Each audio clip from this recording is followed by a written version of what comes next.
The 90s were a great time to be a gamer. Budding rivalries between multiple companies helped push hardware and software to its limits, and the platformer style of game hit its peak with both some of the best and worst 2D and 3D entries in the genre. But perhaps one of the biggest things to come from this era was how every studio seemed to want to have its own iconic character. This was in large part due to Nintendo having Mario and leading the charge. Other companies followed suit, like Sega developing Sonic and PlayStation siding with Crash Bandicoot. The list goes on, and very bizarre. There were many characters that got thrown around and maybe even thrived a little bit in this era, but they've disappeared over time. Some overshadowed, eclipsed by other characters, and some just went down with the ship. Today I wanted to highlight just a few of these classic 90s platformer icons that maybe a few of you might remember, or maybe you don't, but we're going to talk about them anyways. Now, there obviously could potentially be loads and loads of characters and arguments to include them in this video. I won't be able to cover everything, but I want to highlight ones that I think are interesting and significant in this time. I also want to exclude a few characters that actually would have been here had they not been plucked from the dumpster and given new life with remasters and even a new game. Looking at you guys, Bubsy and Gex. Especially Bubsy. What the heck? Anyways, if you have a character you want to talk about and didn't see it here, please drop it in the comments below and share your knowledge. Let's talk about it. But for now, why don't we start with Bonk, a bald cave boy. Bonk's adventure released in 1989 in Japan, but in 1990 in North America for the TurboGrafx 16 console. Bonk is described as a cave boy with a giant head he uses to bonk enemies with. His design is fairly simple, which I think adds to his charm. He sort of looks like a big-headed fusion between Tommy Pickles and Bam Bam. The character was created by Kobuta Aoki. I don't know if I pronounced that right, but anyways, he first appeared in comics for PC Engine, which is the Japanese name for the TurboGrafx system. The developer for the game series was Atlas, and it was published by Hudson Soft, which, if you were around in the 90s, both of these were pretty prominent names. Bonk actually became popular enough that he was the mascot for the TurboGrafx 16 console, and he went on to be in 3 games for the system until going third-party and ending with a few extra spin-off titles before ultimately ending his run with his 5th and final game on the Super Famicom in Japan in 1995. He definitely went on to fade into obscurity, but the classic titles have been re-released multiple times in various formats. Toejam and Earl. Now I know what you're thinking, they aren't from a platformer, that's an action-adventure game. But the sequel is a straight-up platformer, so I'm counting it. These guys were kinda everywhere in the 90s. I remember seeing them in movie rental stores, and it's just this weird childhood memory that I've never actually played these games until recently. Created by Greg Johnson and Mark Vorsanger, they were basically a parody of the 90s themselves. They were inspired by the game Rogue. They're alien rappers, one a red multi-legged noodle-looking guy with a chain and backwards-facing hat, so edgy, and the other a larger yellow blobby-looking guy. Sort of Jay and Silent Bob vibes, I guess.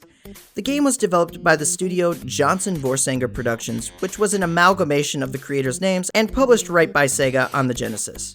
Toejam and Earl had 2 games released for the Genesis, the original self-titled Toejam and Earl, and the sequel, Panic and Funkotron, which was more of a traditional platformer. There was a 3rd game, Mission to Earth, released on the original Xbox in 2002, and even one crowdfunded game in 2019, so they had a brief reappearance, but now they're sort of gone again. This is one of those game series that I remember seeing everywhere, but I never actually played when I was younger, but thanks to NSO, I got to try them and see what they're about now. I appreciate their silly over-the-top design and quirkiness, all while wrapped up in some unique gameplay.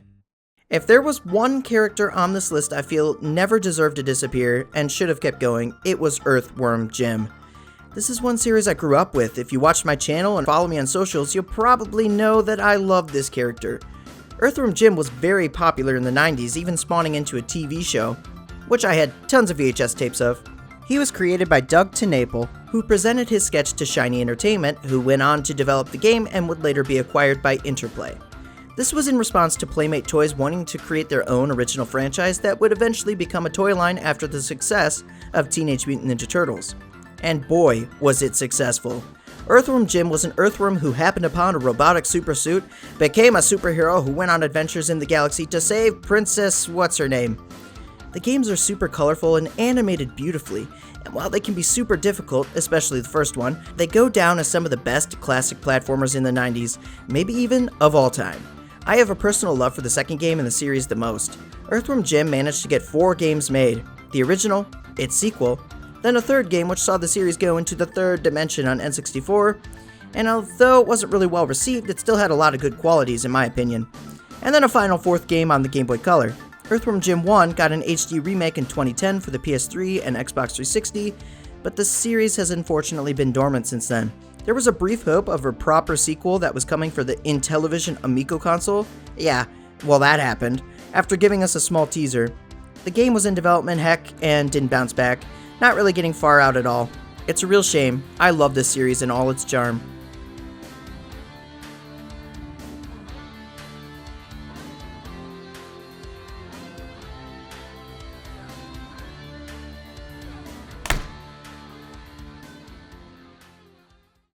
This character had a pretty substantial leg up from others on this list, as it was one developed by Sega themselves and designed by Yuji Uekawa.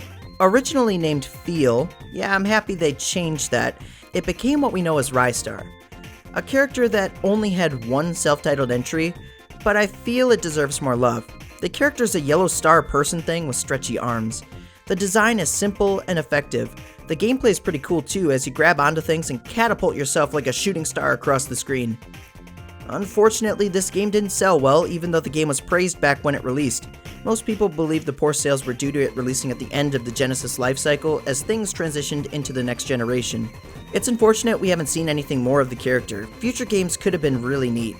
I could also see this transition into 3D very nicely. Think like 3D Angry Birds, like catapulting yourself. That'd be sick. But Sega has at least re-released this game in various collections, so you can go play it today. Cool Spot.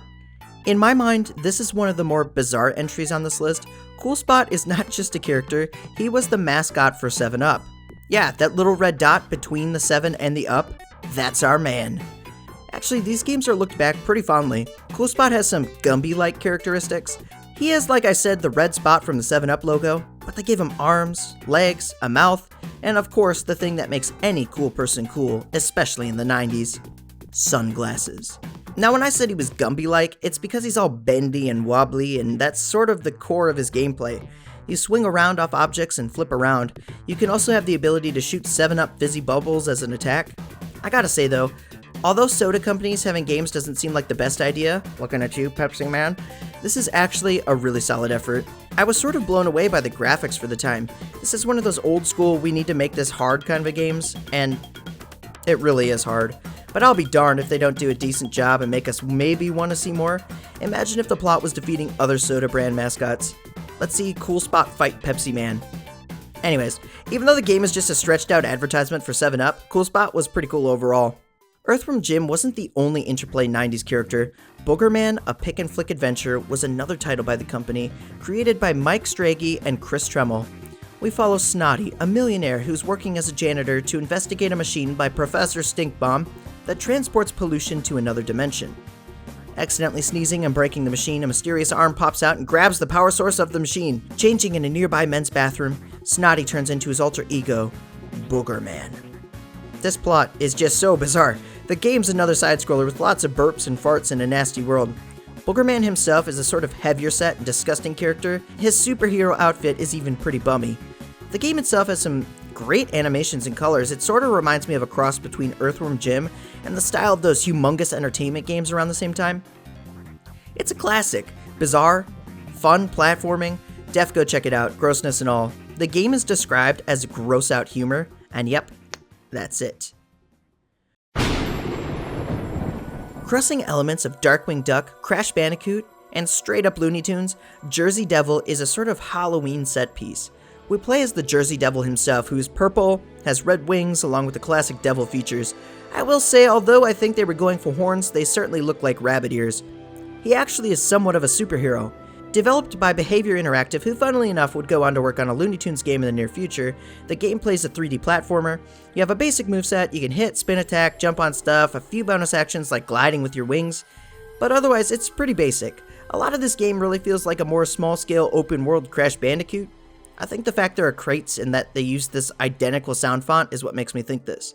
That intro cutscene though, absolutely incredible. It's like a full-fledged cartoon. The setup of the plot and defeating this evil scientist and his mutated vegetable goons is awesome. I think this is sort of an overlooked title on PS1. I think it's worth a look. It definitely has that charm you need to be an iconic character.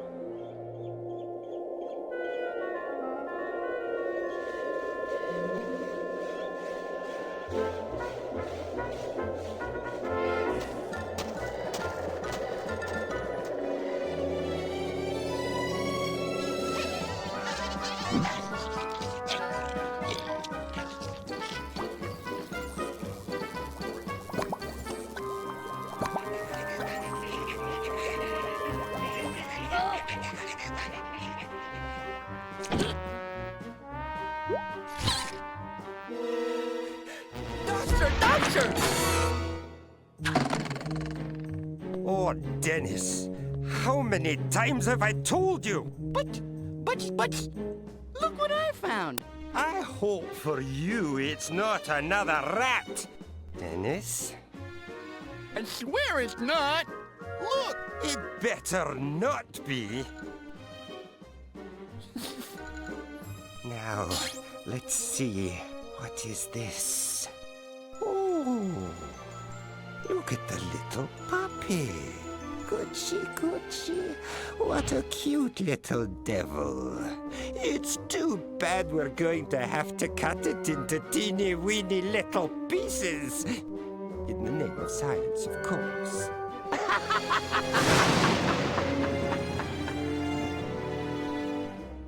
Ah!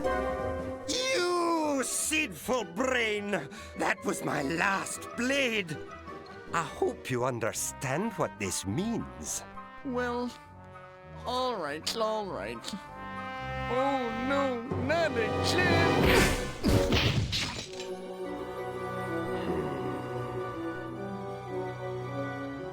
Blades. I need to get blades for my scalpel. Now wait here, little cabbage.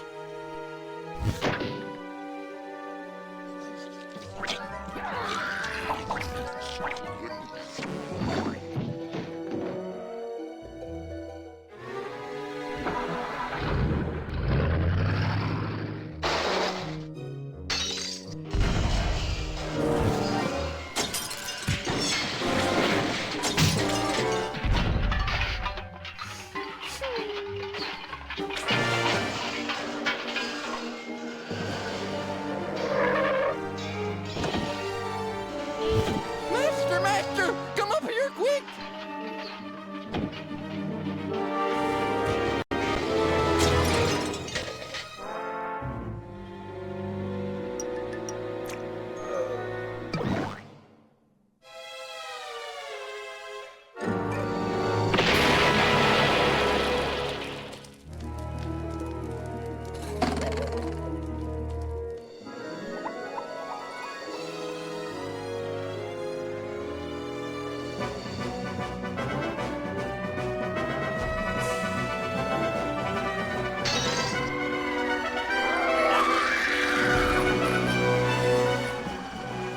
A wave of fear washes out over the city as unidentified terrorists continue to abduct innocent victims.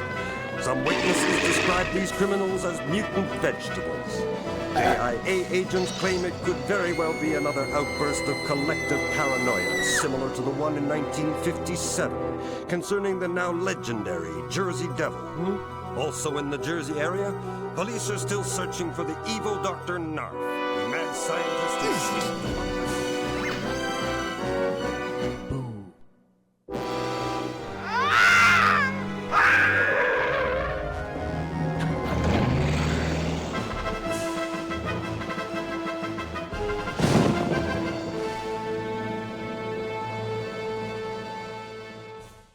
Growing up, I was a Nintendo 64 guy, so I didn't have an original PlayStation, though I had a lot of friends that actually did.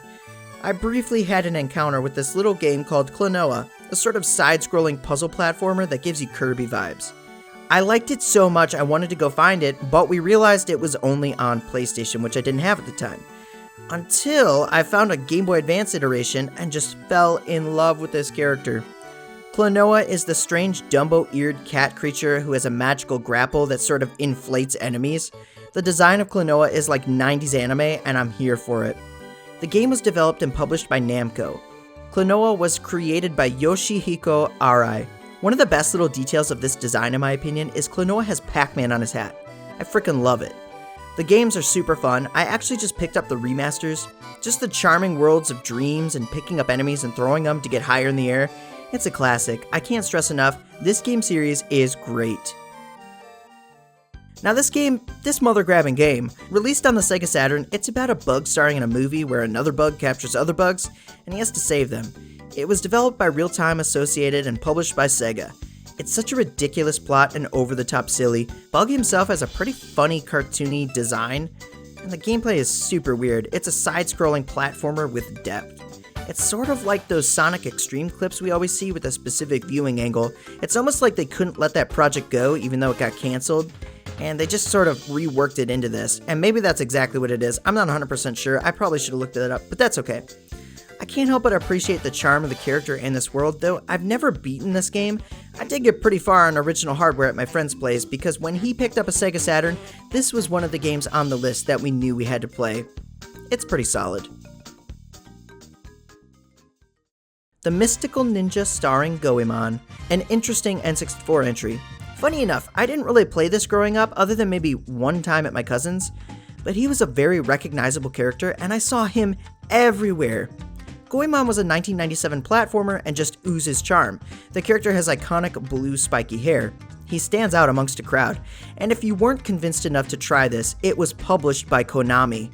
Goemon actually had several entries in the series, including a sequel and its original entry on SNES, The Legend of Mystical Ninja, though I'm sure most are familiar with the N64 entry and that darn bushy blue hair.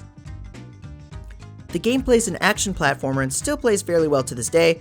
It has an amazing anime-style intro and definitely gives a cross between something like Dragon Ball and Mario, and maybe even Quest 64. I'm throwing out a wild card here. I've been recommended this game by many people on my channel, so it's on my radar and I played it for a bit. The original PlayStation title Blasto is a third-person action platformer. It's sort of like a primitive Ratchet & Clank with a variety of weapons, although the platforming controls leave a lot to be desired. It's not quite tank controls, but it's pretty close. The game itself certainly looks interesting, like if Captain Quark had his own little title back in the day. It was actually developed and published by Sony, so it was a main studio release, which made me want to try it even more. The iconic Johnny Bravo hair and bright red and blue costume, this character is certainly a memorable one. And to top it all off, one of your main goals is to save babes. Yep, bring on the ladies. This is really Johnny Bravo in space, for real. Well, that's all I have for you. I hope you'll drop a like in this video to help support my content, subscribe so you don't miss a future upload, and check out my other videos for more fun. Let me know in the comments some of your memorable 90s characters. Until next time, have a good one.